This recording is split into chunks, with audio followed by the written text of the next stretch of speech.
मैंने वो जैसी कंधी पे डोली रखी, फिर मेरे शरीर पर मेरा कोई भी बस नहीं था। मैं चाहकर भी अपनी मर्जी से कदम नहीं आगे पीछे रख सकता था। वो जैसे चला रही थी मैं वैसे ही चल। देखिए, ब्रह्म राक्षस होता है।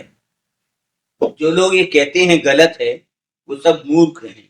ईद का जब समय आता है तो आप जो कर रहे हो वो ठीक है। हेलो गाइस, स्वागत है आप सभी का हमारे कन्या पॉडकास्ट पर। और आज के पॉडकास्ट में हमारे साथ मौजूद हैं जगत गुरु शंकराचार्य स्वामी स्वरूपानंद सरस्वती महाराज के कृपा पात्र स्वामी त्रिभुवन दास जी, जो कि बंगलामुखी मंदिर के आचार्य हैं। सबसे पहले तो स्वामी जी, स्वागत है आपका हमारे दलीपुर चैम्बर पे। आप लोगों का भी बहुत धन्यवाद है, आपने हमें यहाँ बुलाया। युवा शक्ति होने के नाते जिस कार्य को आप कर रहे हैं वो बहुत आवश्यक है आज की युवा शक्ति के लिए, इसलिए आपको भी धन्यवाद। गुरु जी, हम लोगों को कामाख्या देवी में होने वाले तंत्र और बलि के बारे में बताइए, क्योंकि कुछ लोग कहते हैं कि वो गलत है। जो लोग ये कहते हैं गलत है वो सब मूर्ख हैं। आपके ईद का जब समय आता है तो आप जो कर रहे हो वो ठीक है। आप रोज गली मोहल्लों में काट कर खा रहे हो। मैं किसी विशेष व्यक्ति को टारगेट करके नहीं कह रहा हूं। खाने वाले सभी धर्म के लोग भी हैं, सभी जातियों के लोग भी हैं, मजहब पंथ वाले लोग भी हैं, सभी खा रहे हैं। करोड़ों पशुओं को रोज काटा जा रहा है। पर जैसे ही बात आती है किसी एक विशेष स्थान की तो आप कहते हो ये गलत है। आप करोड़ों पशुओं को रोज मार दे रहे हो, लाखों गायें रोज काट दे रहे हो, आपने बूचड़ खाने बनवा रखे हैं, वो ठीक है। पर किसी एक विशेष आयोजन के तहत अगर एक बलि विधान किया जाता है तो वो गलत है। वो आपको हजम नहीं है। भाई, आप शेर को क्या चाहिए? शेर का भोजन क्या है? मांस। अब आपको नहीं, इसको ये घास खिलाई तो थोड़ी ना संभव होगा। तो कुछ मंदिरों में खास समय पर बलि का विधान है, पर वो ऐसे ही नहीं, उसके पीछे भी बिहाइंड द सीन वाली बात है। वो एक प्रोसेस होता है पूरा।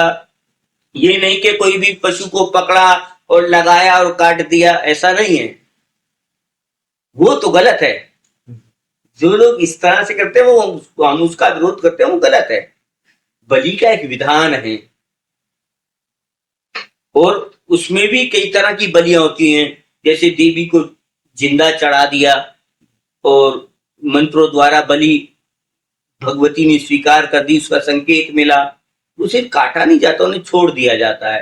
आप कामाख्या में देखो, आपको हजारों पशु मिल जाएंगे इस तरह के। जिन्हें तिलक लगा होगा, माला पहनी होगी, उन्हें कोई नहीं छूता, उन्हें कोई पकड़ के नहीं काटता खाता। कुछ विशेष समय होते हैं तो उस समय जब वो जीव जिसकी बलि देनी है पूरा उसके साथ प्रोसेस किया जाता है, मंत्र विधान होता है, तब वो खुद हुंकार देता है और भगवती की तरफ से इशारा होता है कि ठीक है, तो बलि दी जाती है। तो वो जो उसका जीवात्मा है, वो जीवात्मा को उस स्थान तक पहुंचा दिया जाता है जहां से उसके ये आवागमन का चक्र खत्म हो जाता है। वो उसका मतलब एक तरह से समझ लीजिए कि मोक्ष की प्राप्ति हो जाती है। उसी विधान के तहत तो बलि की जा सकती है, पर कहीं पर भी आपने पकड़ा और बलि के नाम पे काट दिया और खा लिया, वो सब ठीक नहीं है, वो गलत है। उसके हम कई पक्ष में नहीं है। सनातन धर्म में कुछ एक भाग, और वो भी कालखंड में, ये नहीं कि हर कालखंड में। सतयुग के अंदर कुछ और था, द्वापर में कुछ और था, त्रेता में कुछ और था, कलयुग है तो कलयुग में कुछ और है। विधान बदलता रहता है, देश काल समय परिस्थिति। तो कालखंड के अंदर आने वाले दोष है ना, उन दोषों के कारण लोगों ने धर्म को बदनाम कर दिया है। जानकारी है नहीं, आपने धर्मशास्त्र पढ़ा नहीं, और आप अपने मन में इधर से सुना उधर से सुना, किसी ने सोशल मीडिया से पढ़ लिया, तो तथ्यात्मक जानकारी ना होने के कारण जो दोष आया है जी, उस पर चिंतन करने का विषय है। बाकी बलि विधान है, उसका एक तरीका है और वो सात्विक तरीका है, ऐसा नहीं है कि वो गलत है। पर वो गलत है कि आप लाए, आपने बांधा, काटा, आप अपने स्वाद के लिए उसे मार दे रहे हो, वो गलत है। गुरु जी हम लोग बलि देते क्यों हैं? इसके पीछे का क्या रहस्य? इसके पीछे बहुत सारे कारण हैं, जैसे पर आज की तारीख में बलि देने का कोई महत्व नहीं है अभी। अच्छा जी तंत्र के अंदर जैसे किसी के ऊपर कोई संकट है, तो बलि विधान से वो अपना संकट उस जीव को प्रार्थना करके कहता है कि आप मेरा ये संकट ले लो, और मैं ऐसी व्यवस्था करता हूं कि आप मोक्षगामी हो, मैं मंत्रोच्चारण से वो ऐसा विधान करूंगा। वो जब उससे प्रार्थना करता है, वो स्वीकार हो जाती है, तो किया जा सकता है। गुरु जी हमारे शास्त्रों और में आजकल एक बलि में एक और भी चीज है, पशु नहीं, भी विधान बदल दिया। अच्छा देश काल समय परिस्थितियां महत्वपूर्ण होती हैं, तो उसकी जगह नारियल है, जायफल है, नींबू है। बलि का अर्थ है कि केवल जानवर ही किसी नहीं पशु जानवर को नहीं काटना। काटना नहीं है, ये समझ लिया जाए। क्योंकि धर्म को जब तक आप अच्छे से पढ़ोगे नहीं, जानोगे नहीं, समझोगे नहीं, ऊपर ऊपर से देख लोगे, तो आपको दोष नजर आएगा। जब वो पूरी व्यवस्था को समझ लोगे तो दोष खत्म हो जाएगा। अगर गुरु जी ये विधि का विधान बात किया जाए इसके ऊपर, तो जैसे कि कलयुग चल रहा है, तो कलयुग का जो आज हो रहा है इस युग में, ये सारा चीज लिखा हुआ है पहले से कि ये होना ही है। हाँ, आप रामचरितमानस पढ़िए, जी इसके ऊपर बहुत अच्छा लिखा हुआ है कि ये सब होना है। एक और पुस्तक है भविष्य मालिका, जी जी वो बड़ी चर्चित है, उसमें जो जो होना है पहले से उसमें तय लिखा हुआ है। और भी बहुत सारे ग्रंथ हैं, आप अध्ययन करोगे तो जानकारी होगी। जो हो रहा है वो पहले से सुनिश्चित है। हमारे ऋषि मुनि सब भविष्य दृष्टा थे, वो सब जानते थे, उन्होंने लिख दिया है। और मूलभूत जो ग्रंथ हैं वो छुपे हुए हैं आज भी। जो ज्ञान अभी आपको दिख रहा है वो बहुत छोटा है, मगर ज्ञान इससे बहुत ऊंची चीज है। असली चीजों को तो छुपा के रखा हुआ है आज भी। उसका कारण है कि वो तो परमाणु अस्त्र शस्त्र की तरह है। अब परमाणु आप किसी के भी हाथ में दे दोगे और सबके हाथ में दे दोगे तो थोड़ी ना चलेगा। उस बुद्धिमत्ता वाला व्यक्ति चाहिए ना, कि वो कितनी गंभीर परिस्थिति होने पर भी ऐसे ही नहीं कि आपने ब्रह्मास्त्र का संधान किया कहीं भी छोड़ दिया तो विनाश करेगा। जी शक्तियां हैं रक्षा करने के लिए, ये शक्तियां मारने के लिए नहीं है। कब किस चीज का उपयोग करना है ये सब पता होना चाहिए। तो उसी व्यक्ति को, उसके लिए उपयुक्त व्यक्ति जो उस ज्ञान को पचा सके, उसको वो दिया जाता है। अब 5वीं कक्षा के बालक को हम 10वीं कक्षा का ज्ञान देंगे तो वो हजम कर सकता है क्या? अब या 10वीं कक्षा का बालक है तो उसको 5वीं कक्षा का ज्ञान देंगे तो भी बेकार है। तो जिस कक्षा का व्यक्ति है उसको उसी कक्षा का ज्ञान देने से काम चलेगा। अब आजकल होता क्या है कि हमारी युवा शक्ति जो है ना, उस सोशल मीडिया के माध्यम से ज्ञान तो अर्जित कर लेती है, मगर ये नहीं पता उन्हें ये सारा ज्ञान अधूरा ज्ञान है। और अधूरा ज्ञान जो है वो अपने लिए, समाज के लिए पीड़ा ही उत्पन्न करने वाला होता है। धैर्य के साथ धर्म को जाना समझा जाए, उसमें समय लगता है। ऐसा नहीं है कि ट्रिगर दबाया और काम हो गया, उसमें समय देना पड़ता है, सीखना पड़ता है।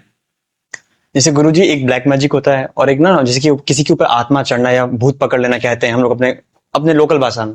तो इस ये कहाँ तक सच है? और एक बात है गुरुजी, जैसे कि भूत वगैरह पकड़ते हैं किसी को, तो पार्टिकुलर लोकेशन होता है क्या कि मतलब कि भूत इसी जगह में पकड़ेगा, और ब्लैक मैजिक वगैरह तो कहीं से भी किया जा सकता है, तो ये दोनों में कोई डिफरेंस है? आप एक देवालय में खड़े हैं,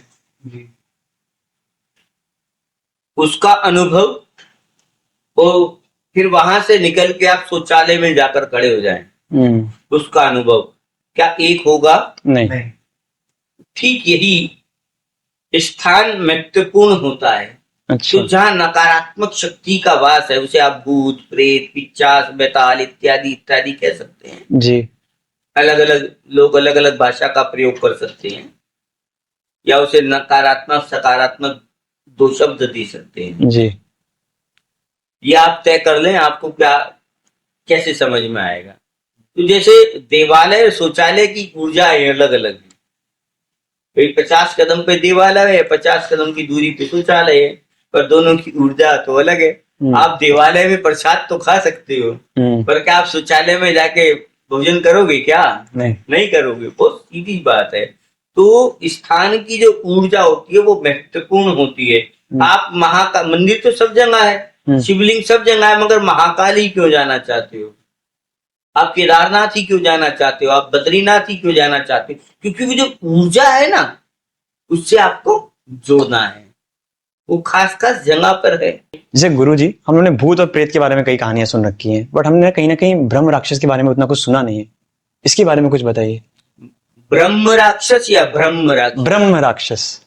दोनों शब्दों का जो फर्क है ना, वो बहुत बड़ा है। अच्छा। ब्रह्म और ब्रह्म, अच्छा। जमीन और आसमान की बात है जी। तो देखिए, ब्रह्म राक्षस होता है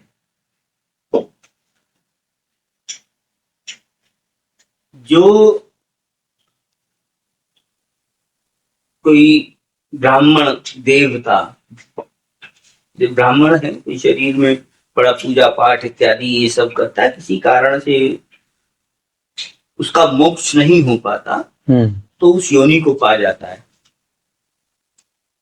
सूक्ष्म जगत की शक्तियां अलग हैं, स्थूल जगत की शक्तियां अलग हैं। और कोई कहता है कि भाई सूक्ष्म जगत होता ही नहीं, ये सब नहीं होता, तो मैं आपको बता देता हूँ। एक छोटा सा एग्जाम्पल देते हैं हम आपको। मान लीजिए आपकी अभी उम्र कितनी है बताइए? चलिए 21 साल। आप मान लीजिए 21-22 साल के हैं जी। पर आप 21 दिन के थे, ये तो तय है। जी। 21 दिन से पीछे चलते हैं, 21 माह के भी थे आप। जी। आप 21 सेकंड के भी थे। जी। ये जर्नी जो है आपकी माँ के गर्भ से स्टार्ट होती है। जी। जहाँ 1 सेकंड से आपका ये शुरू होता है, एक पल से, और आज वो सारी जर्नी करते हैं आप, पूरा गर्भकाल पूरा करते हैं, फिर इस संसार में जगत में आते हैं, फिर आज आपको 20-21 साल हो गए। ये आपने पूरी यात्रा की है कहाँ से? माँ के गर्भ से। पर माँ के गर्भ में कहाँ से आए? ये स्थूल शरीर जो भी अपने जगत को दिखाई दे रहा है, ये नहीं था, ये तो तय है। जी। हम माँ के गर्भ में थे, मगर माँ के गर्भ में आने से पहले भी कहीं थे। तो वो सूक्ष्म जगत है, उस सूक्ष्म जगत से हम इस स्थूल जगत में आए हैं, इस मैथुनी सृष्टि के बीच में आए हैं, और सारा संसार उसी तरह से चल रहा है, उसका सृजन भी वैसे ही हो रहा है। तो ऐसे ही इस शरीर को छोड़कर भी अपने को जाना है। जी। तो कहां जाएंगे? सूक्ष्म जगत में ही चले जाएंगे। अभी क्या हमारी शक्ति स्थूल शरीर के अंदर उसमें सूक्ष्म जगत में देखने के लायक नहीं है, वहां तक हम नहीं जा पाते। वहां जा सकते हैं, साधना करें तो वहां जाना कोई असंभव कार्य नहीं है, पर वो साधना करनी पड़ेगी, समय देना पड़ेगा जानने के लिए। बहुत लोग ऐसे हैं संसार में जिन्होंने पहले ही लिख दिया हमारी मृत्यु इस समय होगी, और उसी समय हुई। तो संसार में सब कुछ है जो शब्दों में है, बस उस तरह का फिर आपको ज्ञान चाहिए।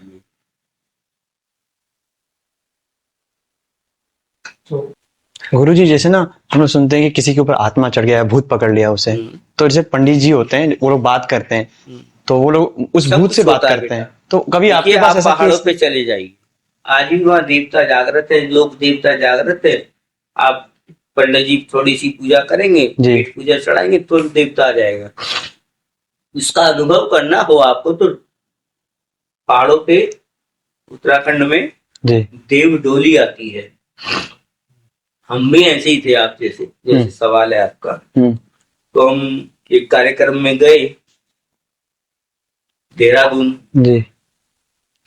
वहां देव डोली आ रखी थी, उसमें राज राजेश्वरी की देव डोली थी। हम पे वीडियो भी चाहो आप तो दे सकते हैं आपको। तो हमारे मन में भी वैसा ही प्रश्न था कि भाई ये होता है नहीं होता है, हम भी उसका अनुभव पहले कभी नहीं किए थे। तो वो भगवती की देव डोली हमारे सामने आके खड़ी हो गई और उनका जो उपासक था उन्होंने फिर हमसे कहा कि ये भगवती की डोली चाहती है, आप इसे कंधे पे लो। और बड़ी बात है, ऐसा होता नहीं है सामान्य तौर पर ये आपके पास आई है। तो मैंने तुरंत उठा, मैंने वो जैसी कंधे पे डोली रखी, फिर मेरे शरीर पर मेरा कोई भी बस नहीं था, मैं चाहकर भी अपनी मर्जी से कदम नहीं आगे पीछे रख सकता था। वो जैसे चला रही थी मैं वैसे ही चल रहा था। ये मेरा अपना अनुभव है और लग रहा था कि हाँ मेरे कंधों पे कोई भारी चीज रखी है, बहुत वजन है, मैं उसी के कंट्रोल में हूँ। जब तक नहीं रखी थी वो मेरे पे, तो मेरा भी ख्याल वैसे ही था, होता है नहीं होता है ये सब। पर जैसे ही उसका मेरे को अनुभव हुआ मैं नतमस्तक हो गया। तो अनुभव करने पे ही ज्ञात होगा और अनुभव के लिए उसे आपको रखना पड़ेगा। हम यहाँ कितना भी बातें करते रहे तो उन बातों से अनुभव तो नहीं आने वाला है। अनुभव के लिए तो वो सेब का अनुभव क्या है, उसका स्वाद क्या, वो खाना पड़ेगा आपको। तो वो देव डोली कंधे पे रखोगे एक बार तो तभी पता लगने वाला है कि है या नहीं है। शब्दों में तो आप मानो, कोई मानेगा कोई नहीं मानेगा, मानो मत मानो भाड़ में जाओ, कोई फर्क नहीं पड़ता आपके मानने ना मानने से। हजार तरह के लोग हैं, हजार तरह की बुद्धि है, सबको जिसको जैसा ज्ञान प्राप्त हुआ है देश काल समय परिस्थिति के अनुसार वो वैसी भाषा बोलेगा, वैसी बात करेगा।